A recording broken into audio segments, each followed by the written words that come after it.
Hello, this is Brian J.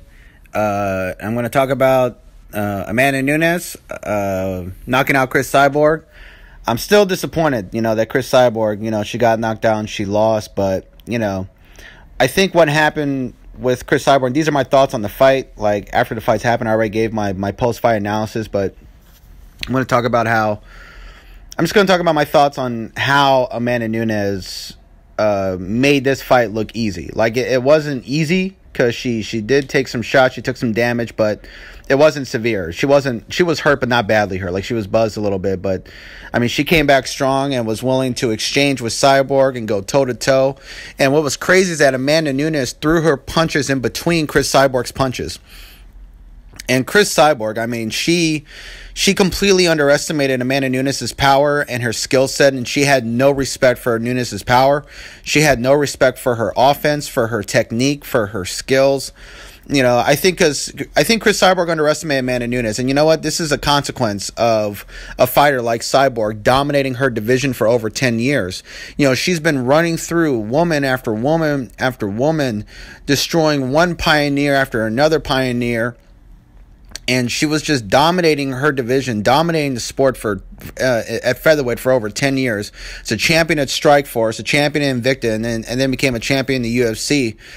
But, so Cris Cyborg, she probably felt that, Amanda Nunes is just a big bantamweight. She's just another big bantamweight that she has to beat, that she's going to beat. Even though Amanda Nunes is a champion and is a great fighter, a great complete MMA fighter in women's MMA, I think Cris Cyborg just felt that, Amanda Nunes was just going to be another small bantamweight that she was gonna just walk through. But Amanda Nunes was not the one. And everything that Cris Cyborg had taken advantage of, because she's been hit before, but not like that.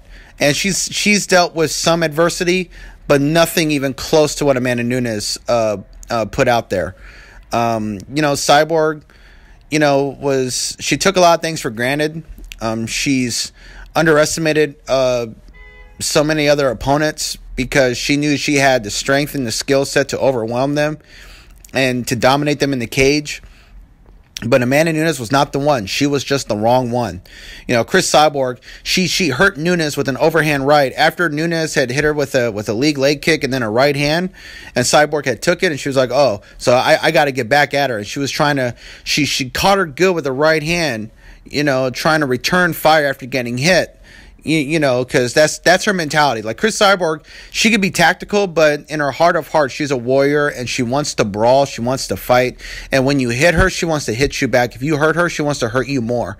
And she went at Amanda Nunes with reckless abandonment. When she got cracked with that right hand, she hit Nunes with the right hand, and Cyborg probably thought that Amanda Nunes was hurt and that she could knock her out, so she just went at her with reckless abandonment, with like old school shoeboxing, just throwing and throwing, and Amanda caught her with a check left hook and then a straight right hand that rocked Cris Cyborg and basically had her out on her feet. And then she dropped her again with another right hand and hit her with a left hook, a right hand, another left, then an uppercut, and then she hit her with an overhand right that landed on the side on Cris Cyborg's ear and just knocked her out, just flattened her cold.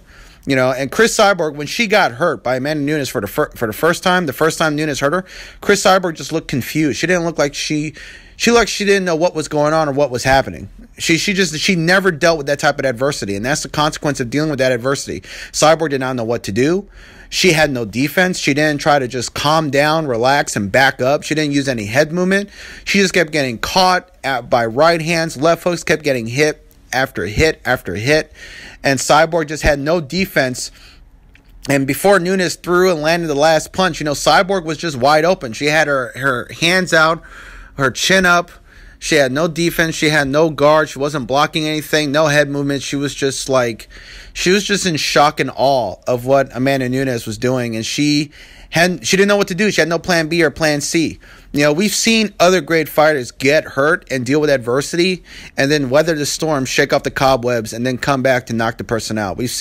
But those fighters have dealt with years of adversity and taking punishment, like Nick Diaz, like Nate Diaz, like GSP, or John Jones, or who else? Nick Diaz. Like Nick Diaz, he's dealt with that. And Robbie Lawler. Robbie Lawler is another one. So we've seen great fighters take a shot like that and take a lot of other shots, but put their guard up and try to slip punches, block punches, and try to avoid a lot of punishment, and then come back with their own and actually win by knockout, sometimes in the same round or later on in the fight.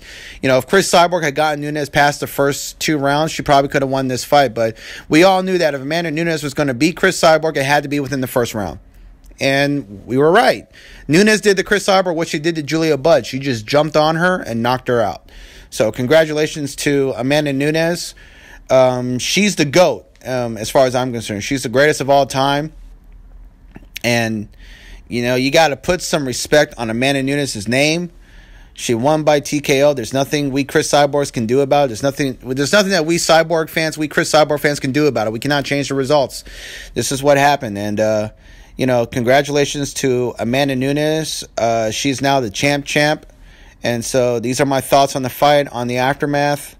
So, yeah, congratulations to Amanda Nunes. And this is Brian J. signing off for now.